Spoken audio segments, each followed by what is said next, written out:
بسم اللہ الرحمن الرحیم. میں کوشش کروں گا کہ کوئی ریپیٹیشن نہ ہو اور 2-3 منٹ میں صنعت کے حوالے سے بات کر لوں. سب سے پہلے کووڈ کے حوالے سے بہت ضروری تھا کہ کووڈ میں ساری دنیا کی انڈسٹری اور کاروبار ڈسٹریس میں جا رہے تھے. پاکستان نے ایک فرق راستہ اپنایا. ہم نے سپلائی چینز کو اور سپلائی روٹس کو مکمل طور پہ بحال رکھا اور تھرو آؤٹ دا کووڈ کے جو اسمارٹ لاک ڈاؤنز یا بلینکٹ لاک ڈاؤنز سے کسی قسم کی شارٹیج کسی بھی پروڈکٹ کی نہیں آنے دی. اس کی وجہ یہ تھی کہ بر وقت اسینشیل انڈسٹریز کو کھولا گیا اور بر وقت ہم نے جو اپنی کنسٹرکشن کے فیزز میں کھولا اور مارکیٹس کو کھولا, اور ہم میڈیکل کی جو سپلائی روٹ ہے اس کو بھی ہم نے کھولا. اور آج الحمدللہ ہمارے ملک میں جب کووڈ کا سلسلہ یہ پورے اپنے عروج پہ تھا تو کسی قسم کی سپلائی چینز کے اندر کسی قسم کی ہمیں ڈسرپشن نہیں نظر آئی. ہم نے اسی دوران کاروباروں کے لیے جو ریلیف دی, ریلیفز کا ذکر آلریڈی کر چکے ہیں کہ اسٹیٹ بینک کی ری اسکیجولنگ, پے رول فائنینسنگ تھی. 30 لاکھ 35 لاکھ چھوٹے کاروبار جو تھے ان کے 3 ماہ کے بجلی کے بل معاف کر کے ان تک بھی ہم نے اپنی جو ریلیف ہے وہ پہنچائی. تو پاکستان کے اکثریت جو کاروبار تھے ان تک یہ ریلیف پہنچی.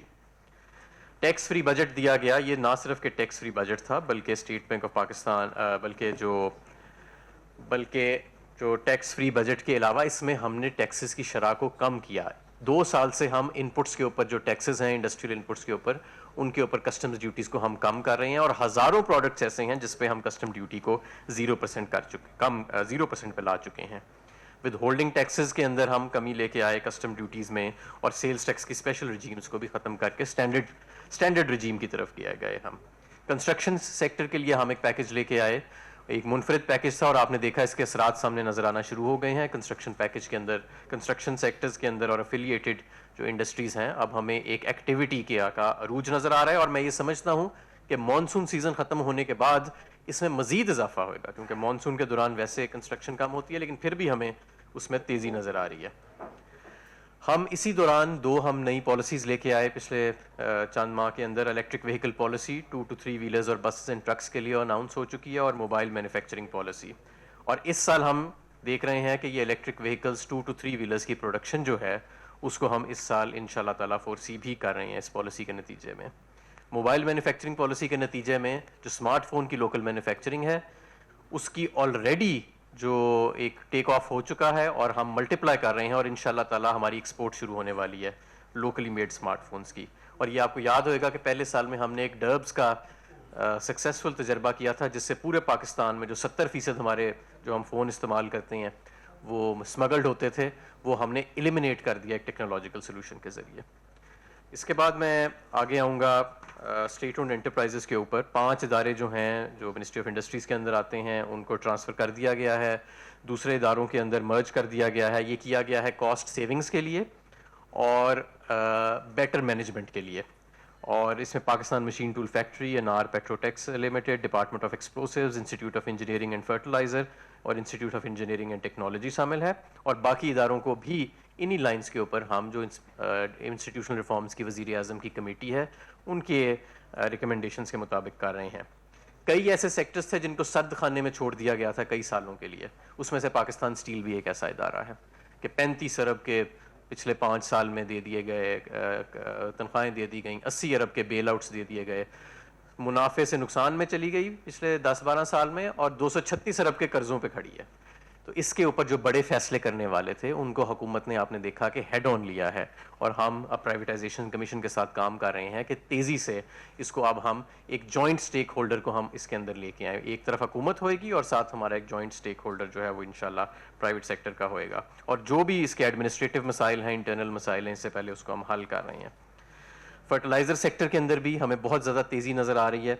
فرٹیلائزر سیکٹر کا اتنی تیزی ہے کہ ہمیں 2 چھوٹے پلانٹس جو ہیں ہم نے اس سال آپریشنلائز کیے ہیں فرٹیلائزر کی اپنے کسانوں کے لیے جو مانگ ہے اس کو پوری کرنے کے لیے, اور قیمتوں کے اندر ایک مناسب اسٹیبلٹی رکھنے کے لیے. اس سال جو فرٹیلائزر کے 2 پلانٹ ہم نے آپریشنلائز کیے ہیں ان کا جو ویریبل کنٹریبیوشن مارجن ہے وہ 294 روپے بیگ سے کم کر کے اس سال ہم 186 روپے بیگ پہ لے کے آئے ہیں. یعنی کہ یہ 30 سے 35% کی کمی, اور اس سے اربوں روپے کا حکومت پاکستان کو فائدہ ہوا ہے. پاکستان میں پہلی مرتبہ شوگر کارٹل کے اگینسٹ وزیر اعظم نے نوٹس لیا, اور ان کارٹلز کے اگینسٹ ہم نے نہ صرف نوٹس لیا, ایک شوگر انکوائری کی رپورٹ بنی, مرتب ہوئی, اور ایک شوگر انکوائری کمیشن سامنے بیٹھا اور اس نے ایک رپورٹ دی, اور اب ہم شوگر ریفارم کمیٹی جو ہے وہ وزیر اعظم جو ہیں اس کا ایک کانسٹیٹیوٹ کر چکے ہیں, جو تیزی سے اپنا کام جو ہے وہ جاری کری, اور ہم ان شاء اللہ تعالیٰ 1 ماہ کے اندر اندر اپنی سفارشات سامنے لے کے آئیں گے. آخر میں ابھی موجودہ صورتحال کیا ہے صنعت کی, کچھ اس کا بتایا حفیظ شیخ صاحب نے بھی. سیمنٹ کی سیلز جو ہیں وہ جولائی 2019 میں جولائی 2020 کے مقابلے میں 41% زیادہ ہیں. اس میں ایکسپورٹس کا بھی عمل ہے, دخل ہے, اور لوکل سیلز بھی. فرٹیلائزر کی سیلز یوریا کی جولائی 2020 میں پچھلے سال کے مقابلے میں 22% زیادہ ہیں. ڈی اے پی کی سیلز 29% زیادہ ہیں. آٹو موبائل انڈسٹری جولائی 2020 میں 27% زیادہ آٹو موبائل کی سیلز ہیں کمپیئر ٹو جولائی 2019.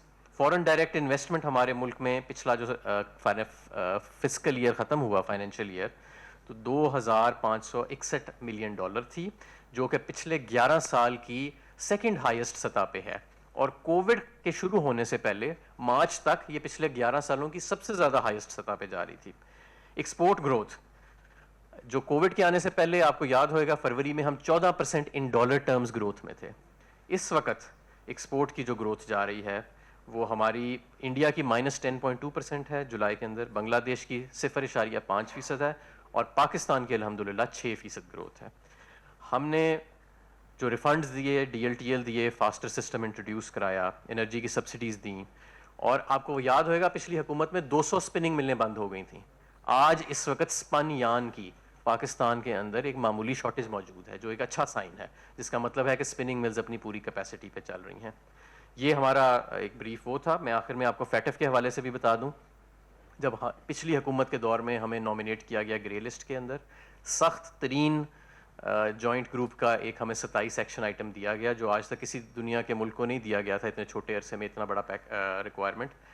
آج ہم الحمدللہ 27 میں سے 14 آئٹمز میں کمپلیشن پہ کھڑے ہیں, اور باقی جو 13 آئٹمز ہیں اس میں سے 11 پارشلی کمپلیٹ پہ کھڑے ہیں, اور ان شاء اللہ تعالیٰ اس سال ہمیں امید ہے کہ ہم اس جو ہمارا جوائنٹ گروپ کا ایکشن پلان ہے اس کو ہم تقریباً مکمل کر لیں گے, اور دوسرا جو ایم ای آر کا ایکشن پلان ہے اس میں بھی ہم مزید بہتری لے کے آئیں گے.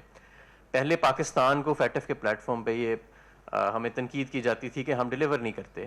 اب آپ نے دیکھا پچھلے 1 سال میں انٹرنیشنل کمیونٹی سے ہمیں وائڈ ریکگنیشن ملی ہے, اور ان شاء اللہ تعالیٰ جو ہم نے اب لیگل امینڈمنٹس بھی پاس کی ہیں اور مزید کام ہو رہا ہے, اس سے ہمیں مزید ریکگنیشن ملے گی. شکریہ. اب جی ہماری اور فرٹیلائزر کی قیمتوں کے لیے گیس کی جو سبسڈی ہے وہ بھی دی جا رہی ہے. دیکھیں ہم سب اگر مل جائیں تو پاکستان کے جو لوگ ہیں ان کی جو امنگیں ہیں, جو ایکسپیکٹیشنز ہیں وہ پوری ہو سکتی ہیں. یہ ملک ایسے نہیں بنا تھا, اس کے لیے بہت لوگوں نے قربانیاں دیں. یہ 1930 میں ایک شاعر کا خواب تھا جو بادشاہی مسجد کے سائے میں ایک